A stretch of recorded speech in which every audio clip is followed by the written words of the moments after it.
አስቀድሞ መወሰን ማለት ምን ማለት ነው? የሚድኑት አስቀድሞ የተወሰኑ ናቸውን? እንደዛ ከሆነ ደግሞ የወንጌል ስርጭት ለምን አስፈለገ ይላል። እንግዲህ ካልቪን ሊያደርገን ነው ደግሞ ካልቪን ምን እንዳለ አላውቅም በእውነት እኔ ለሌላ ነገር ለእንትንም አይደል ካልቪን የሚባል ሰውዬ ምን አንድ የጻፈውን መጽሐፍን ያላውቅም አንብቤ አላውቅም። እውነት ለመና በጌታ ፊት ነው ማወራላችሁ። እነዚህ ሐሳቦችን የምታገኙት ሮሜ ላይ፣ ኤፌሶን ላይ፣ ሐዋርያት ሥራ ላይ። አንድ ጥያቄ ጠይቃለሁ በዚህ ሚዲያ ውስጥ ላላችሁ ሰዎች፣ እናንተ ወደዚህ የዘላለም ሕይወት ውስጥ የገባችሁት ከአካባቢያችሁ ካሉ ሰዎች የተሻላችሁ ናችሁ ተገኝታችሁ ነው? እግዚአብሔር መርጧችሁ ነው? እናንተ መርጣችሁት ነው? ኢየሱስ 12ቱን እኔ የመረጥኳችሁ አይደላችሁምን? እናንተ የመረጣችሁኝ አይደላችሁም ብሏቸዋል። በአጭሩ ምንድነው? በደህንነታችን ስራ ውስጥ እግዚአብሔር ልዑል ነው፣ ሉዓላዊ ነው ለማለት ነው እንጂ እግዚአብሔር ያልመረጣቸውና እንዲጠፉ የወሰነባቸው በቃ እናንተ ለጥፋት የተወሰናችሁ ናችሁ ብሎ የፈረደባቸው የወሰነባቸው ሰዎች አሉ አይልም መጽሐፉ። ያልተጻፈውን ለምንድን የምናወራው? የለም ስለ ዳን ነው ግን ተጽፏል። መመካት አንችልም። አስቀድሞ ያወቃቸው የልጁን መልክ እንዲመስሉ አስቀድሞ ወስኗል ነው ያለው። እነዛኑ ጠራቸው፣ የጠራቸውን አጸደቃቸው ነው የሚለው። ጸደቁ እንኳን አይልም፣ አጸደቃቸው፣ ያጸደቃቸውን አከበራቸው። በዚህ ውስጥ በደህንነቴ ውስጥ እግዚአብሔር ሉዓላዊ ነው፣ የምመካበት የምታበይበት አንድም ነገር የለም ለማለት የእግዚአብሔርን ሉዓላዊነት ለመግለጥ ከእንደገና ደግሞ እንድረጋጋ እግዚአብሔር እኔ እሱን ሳልመርጠው እኔ እሱን ሳላቀው እኔ በኃጢአቴ ሙት ሆኜ ሳለ ከልጁ ጋር ሕይወት ከሰጠኝ ፍቅሩ ትልቅ ነች። ስለዚህ ከዚህ በኋላ ሃይማኖት የሚያወራውን ትጠፋለህ፣ ሲኦል ገሃነም የሚለው እንዳላስብ የእግዚአብሔር ፍቅር እኔ ሙት ሆኜ እንኳን ያፈቀረኝ ብዬ እንድጽናና። ሶስተኛውና ትልቁ ነገር ግን ለወንጌል ስርጭት አውቃላችሁ አይደል? ጳውሎስን በዚህ ከተማ ለእኔ የሆኑኝ ሰዎች አሉና አትፍራ አለው እግዚአብሔር። 18 ጌታም ሌሊት በራእይ ጳውሎስን እኔ ከአንተ ጋር ነኝ። አሁን ከወንጌል ጋር ስላነጻጸር ከወንጌል አንጻር ነው የምመልስልን። እነዚህን የኤፌሶን ጥቅሶች የሮሜ ጥቅሶችን ጳውሎስ ለምን ይጻፋቸው? እንደውም ጳውሎስ ምንድን ያለው እንዴ እግዚአብሔር እንደዚህ ከሆነ ለምን ያልዳኑትን ሰዎች ይወቅሳቸዋል? ለምን ይከሳቸዋል? ይላል። ባለፈው መልሻለሁ ይሄን ነገር ግን መልሱ ምንድነው? አንተ ሰው ሆይ ነው የሚለው። እንግዲህ ይህንን አሰራሩን እሱ ያውቃል። ግን ለወንድሜ የምመክረው ነገር ምንድነው? በመዳንህ ጉዳይ በመጽደቅ ጉዳይ እንደው እኔ አስተዋይ ስለሆንኩ ነው፣ እኔ እንደው በቃ ለጌታ ልቤ ቅን ስለሆነ ነው፣ ከድሮም ጌታን የሚፈልግ እንደው ነበር እኔ እንደው እንደ ሌሎች ክፉ ሰዎች ብለህ እንዳታስብ። በኃጢአትህ በሽተኛ አልነበርክም፣ ሙት ነበርክ። የሞተ ሰው ማለት እንደው አድኑኝ ብሎ እንኳን መጮም አይችል ማለት የለህም። ያኔ ነው ከልጁ ጋር ሕይወት የሰጠ። ስለዚህ ለዚህ የእግዚአብሔር ፍቅር እውቅና ልንሰጥ ያስፈልጋል። ኤኒዌይስ ከወንጌል ስርጭት አንጻር ግን እንዴ እግዚአብሔር እዚህ ከተማ ውስጥ እሱ የኔ የሆኑ አሉኝ ካለ ከመረጣቸው ታዲያ ለምን እሰብካለሁ እንዳትል፣ ይሄ ትምህርት ወይም ጳውሎስ የጻፋቸው እነዚህ መልእክቶች ወንጌል እንድሰብክ ነው የባሰም ያደርጉት።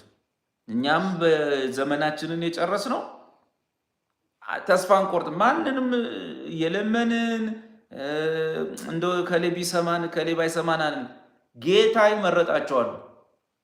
እነዛ ሰዎች ይሰሙናል። ስለዚህ የሆኑ ሰዎች ስላልሰሙ ስለተቃወሙ ምንም የማይመስለን ጌታ የእሱ የሆኑ ሰዎች አሉት። እነዛ ይሰማሉ በሚል የበለጠ እንድጠነክር ተቃውሞን ሁሉ እንዳትፈራ ወደፊት እንድትሄድ የሚያደርግህ የሚድኑ ሰዎች አሉ ጌታ ያዘጋጃቸው። አሁን ምን ይላል መሰል? ጌታም ሌሊት በራእይ ጳውሎስን፣ ምክንያቱም ጳውሎስ ያለበት ሁኔታ አስፈሪ ነው። እኔ ካንተ ጋር ነኝ፣ ማንም ክፉ ሊያደርግብህ የሚነሳብህ የለብህምና አትፍራ፣ ነገር ግን ተናገር፣ ዝምም አትበል። ለምን? በዚህ ከተማ ብዙ ሕዝብ አሉኝና። ስለዚህ ጌታ በዚህ ከተማ ሕዝብ አለው፣ የጠራቸው የወሰናቸው ወዘተ አሉ ካልክ ምን ትሆናለህ? ለመስበክ ትደፍራለህ። ማን እንደሆነ ያን ሰው አታውቅም። ላገኘው ሁሉ ሰብካለህ። እኔ ምን ጨነቀኝ፣ ጌታ የኔ የሆኑ አሉ ብሏል፣ እነዛ ሰዎች ይመጣሉ ብለህ እንድሰብክ በውጤቱም የታየውን በጳውሎስ ሕይወትም ያየ ነው። ጌታ እዚህ ከተማ ያሉት ማን እንደሆኑ እግዚአብሔር ነው የሚያውቀው። ይሰብካል ወዘተ። እዚሁ ሐዋርያት ሥራ መጽሐፍ ላይ ለዘላለም ሕይወት ተዘጋጅተው የነበሩትም አመኑ ይላል። በቃ እንሰብካለን፣ የተዘጋጀ አመን አለይም። የሆነ የሚያስፈራ ሰው እያየች ይሄ የሚያምን አይመስልም አይደለም። የሆነ ደግሞ የሚሰማ መስሎ ጭንቅላቱ የሚያወዛውዛ ይሄ ሊያምን ነው አለ። ማን እንደሆነ ከሁለቱ እሱ ያውቃል። ስለዚህ በድፍረት እንደ ጳውሎስን አትፍራ፣ ቃሉን ተናገር፣ ምክንያቱም አሉኝ። የትም ቦታ ላይ ጌታ ያውቃቸዋል። እነዛን ሰዎች ስላሉት አንተን እንድሰብክ ይገፋፋል። በውጤቱም ይሄ ነው። በዓለማችን በወንጌል ስርጭት ዓለምን ያነቃነቁ አገልጋዮች ሁሉ ድፍረት ያገኙበት ምክንያት እኔ ገብቼ ለምን ኮሚኒስት ቻይና አይሆንም ኮሚኒስት ራሻ ነው ሰብካለሁ፣ ጌታ የራሱ የሆኑት አሉት ያመጣቸዋል ብለው ገብተው የሰበኩ ናቸው እንጂ እንደው ሰው ድንጋይ ነው ልቡ እንደው እግዚአብሔር እንዴት እንደሚቀር እኔ ምን አስለፋኝ ብለው እንዳትቀመጥ ያደርጋል። አሉት ጌታ በየሰፋው እና ከወንጌል ስርጭት አንጻር ከሆነ የጠየቀው ጥቅሱ ያበረታታል እንድሰብክ የባሰለ ማለት ነው። በዛ ላይ ደግሞ ምናልባት ለኛ የተሰጠንን ወይም ለቤተ ክርስቲያን ለቅዱሳን ወንጌልን በመስበክ አቅጣጫ የተሰጠንን የሥራ ድርሻ ማወቅ ያስፈልጋል። ማለት ወንጌልን እንድንሰብክ እንጂ እንድናሳምን አልተጠራንም። ወንጌል ላገኘነው ሰው ለተባለ ፍጥረት ሁሉ እንሰብካለን።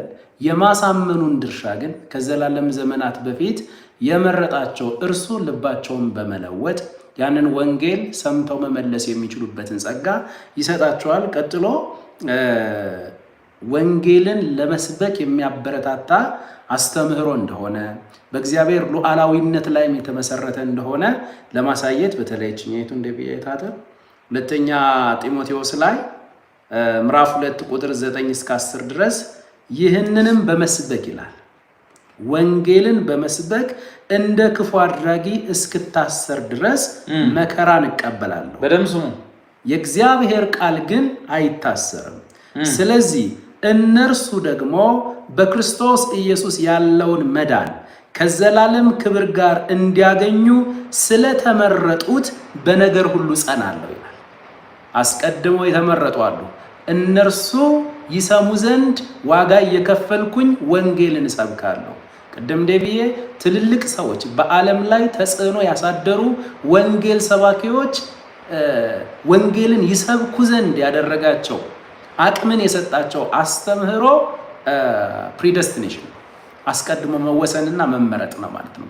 ስለዚህ ይህንን ይመስላል ማለት ነው። ጌታ ይመስገን። ቀጥሎ ለምለም የምትባል እህታችን እስከ መጨረሻው የሚጸና ይድናል ማለት ነው።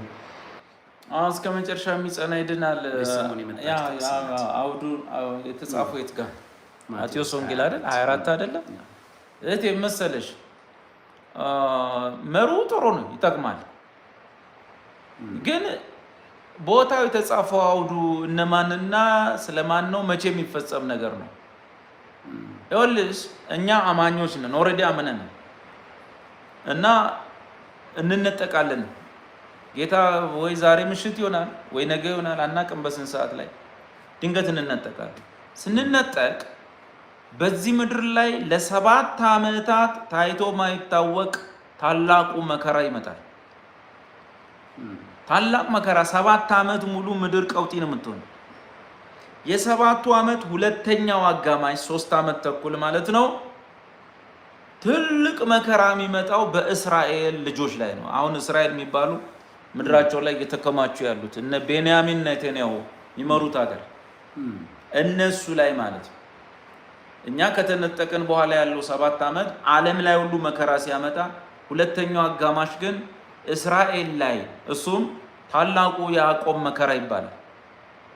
ታላቁ ያዕቆብ መከራ በኤርምያስ መጽሐፍ ላይ ማለት 12ቱ የእስራኤል ነገዶች አይተውት ዓለም ከተፈጠረ ጀምሮ እንግዲህ ከዚህ ፊት ሂትለር ጨፍጭፏቸዋል፣ ቦናፓርቴ ጎርቷቸዋል፣ ስታሊንም ጨፍጭፏቸዋል። ግን ከዚህ በፊት ዓለም ምን እነ ባቢሎን ሁሉ ብዙ ጨፍጭፏቸዋል። ግን ዓለም ከተፈጠረ ጀምሮ ሆኖ የማያውቅ መከራ ኢየሱስ 3 ዓመት ተኩል ነው የሰበካቸው የለመናቸው፣ እምቢ ብለዋል። የ7ቱ ዓመት ግማሽ 3 ዓመት ተኩል ነው። ሂሳባቸውን ያወራርዳል። ከእስራኤል ሕዝብ 2/3 ይገደላል። የመንግስቱን ወንጌል የሚሰብኩ ቅሬታ አይሁዶች ይነሳሉ።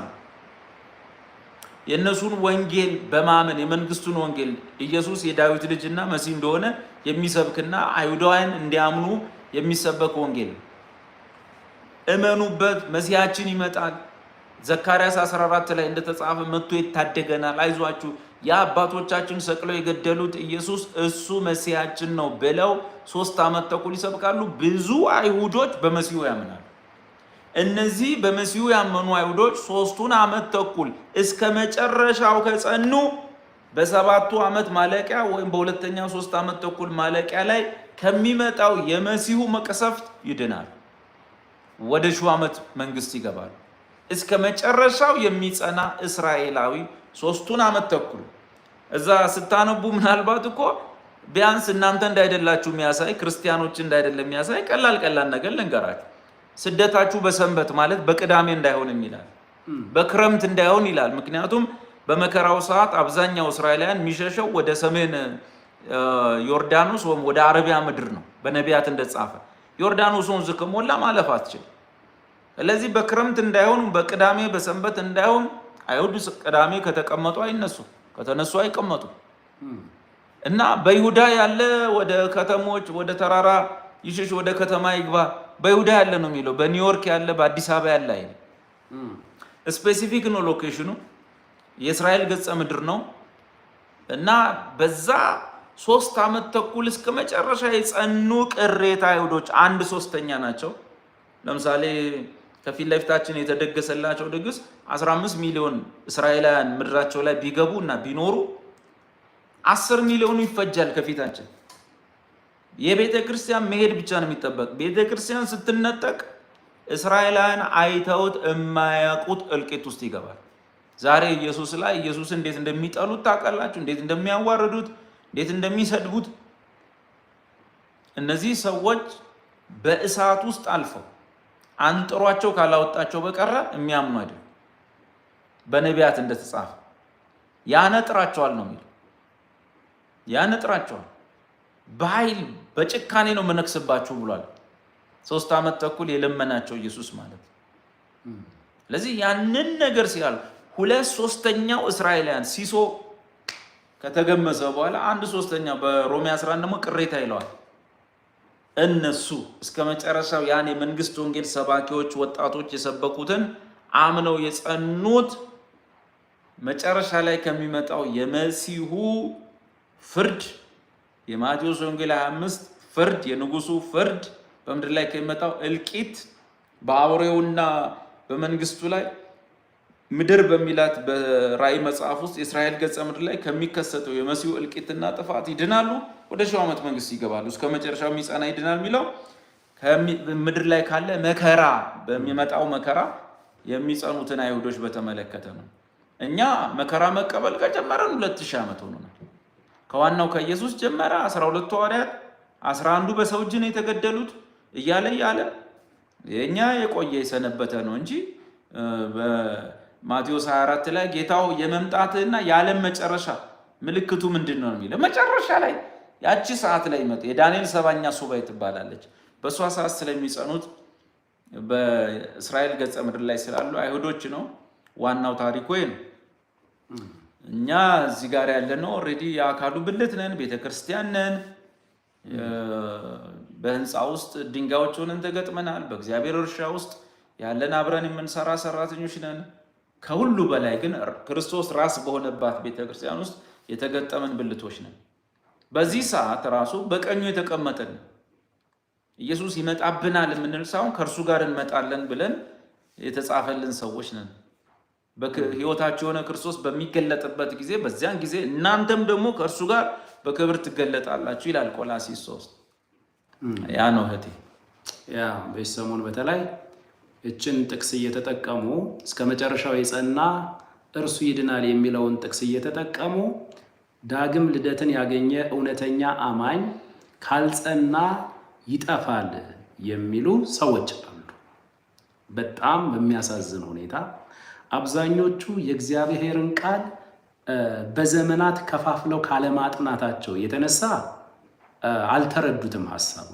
አንዳንዶቹ ግን አውቀውና ስደትን ፈርተው ነገርን መሸፋፈን ይፈልጋሉ። ስለዚህ ይጠፋል ለማለት ይህንን ጥቅስ ሲጠቅሱ እንመለከታለን።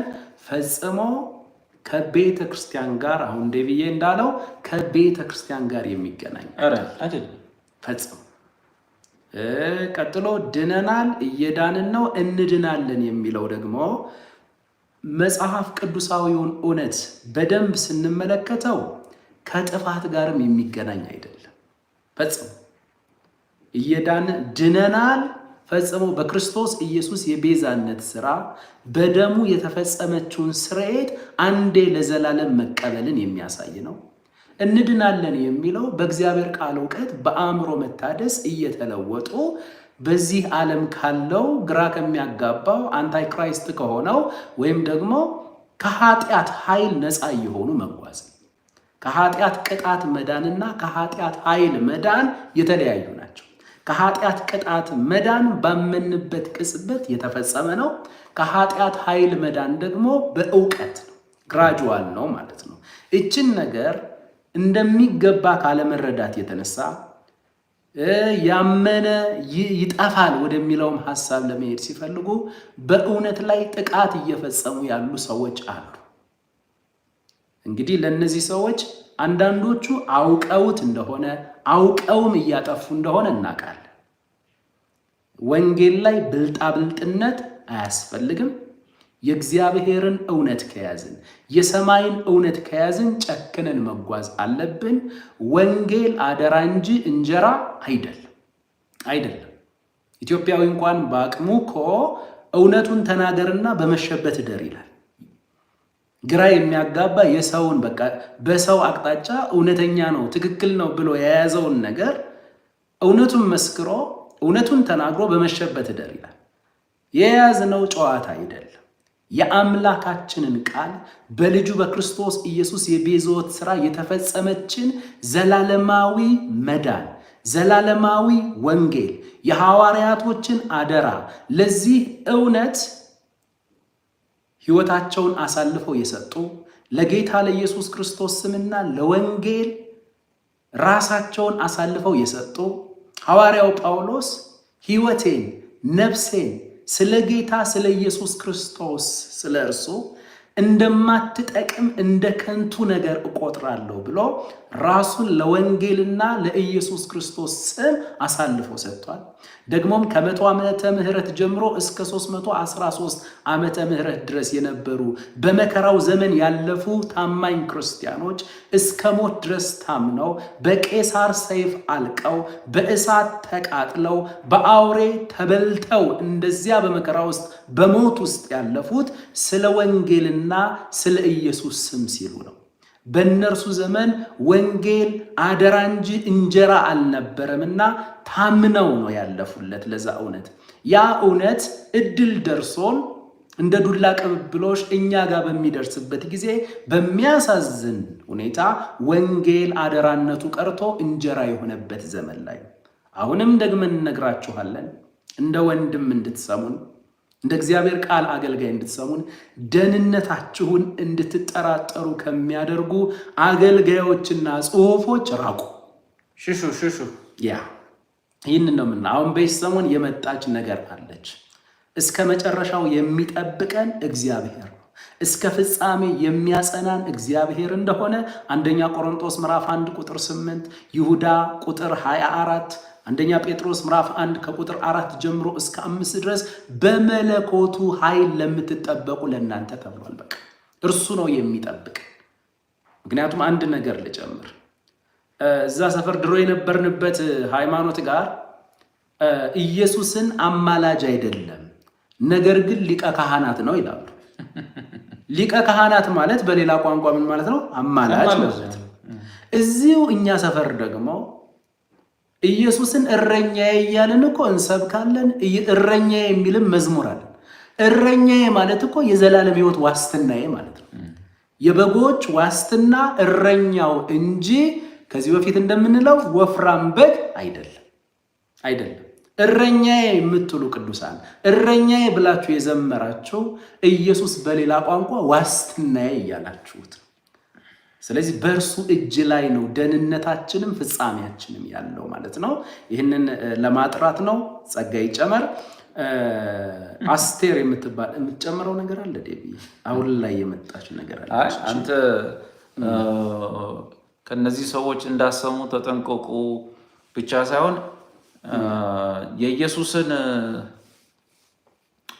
መስዋዕትነት፣ የመሲሁን ስቃይ፣ የመሲሁን መከራ ከቅዱሳን ድካም አሳንሳችሁ የምትሰብኩ የቤተ ክርስቲያን መድረክ የያዛችሁ በእድሜ ትልልቆችም በእድሜ ወጣቶችም አማኙ መዳኑን እንዲጠራጠር የደህንነት ዋስትና ላይ እርግጠኛ እንዳይሆን የክርስቶስ የመስቀሉ ጥገኛ ሳይሆን የአገልጋዮች ጥገኛ፣ የኛ ጸሎት የኛ አገልግሎት እነሱን ለመንግስተ ሰማይ የሚያበቃ የመሲሁ ደም የመሲሁ መከራና ስቃይ ያቀረበው ቅዱስ ሰውነቱ ቅዱስ ገላው በአብ ፊት አብ የተደሰተበት ያ አንድ ጊዜ ባቀረቡ መስዋዕት የቀደሳቸውን የዘላለም ፍጹማን አድርጓቸዋል ብሎ ያ ጀግና ሐዋርያ የሰበከውን ትምህርት ምታደበዝዙ ምታሳንሱ አማኞችን በፍርድ ፍርሃት በገሃነም ፍርሃት በተፈጸመች የመስቀል ስራ ላይ እንዳያርፉ በእግዚአብሔር ታላቅ ፍቅር ላይ ልባቸውን እንዳያሳርፉ ከዚህ ተነስቶ ለመንፈሳዊ ሕይወት ኃይል እንዳይሆንላቸው ልክ ይህንን የመስቀል ስራ የኃጢአት ማበረታቻ አስመስላችሁ ራሳቸውን ጻድቅ ለማስመሰል ተጠንቅቃችሁ አደጋ በማያመጣባችሁ መንገድ ለመስበክ የምትሞክሩ ብልጣብልጥ አገልጋዮች የእግዚአብሔር ወንጌል በእድሜ እንደሚበልጣችሁ ወቁ። 60 ዓመታችሁ ሊሆን ይችላል፣ 40 ዓመታችሁ፣ 50 ዓመት፣ 70 ዓመት። ይሄ ወንጌል 2000 ዓመቱ ነው። ስለዚህ ፍርድን በራሳችሁ ላይ አተከማችሁ። በፕሮቴስታንቱ ዓለም ላይ ፍርድን አታከማችሁ። በወንጌላውያን አብያተ ክርስቲያናት ላይ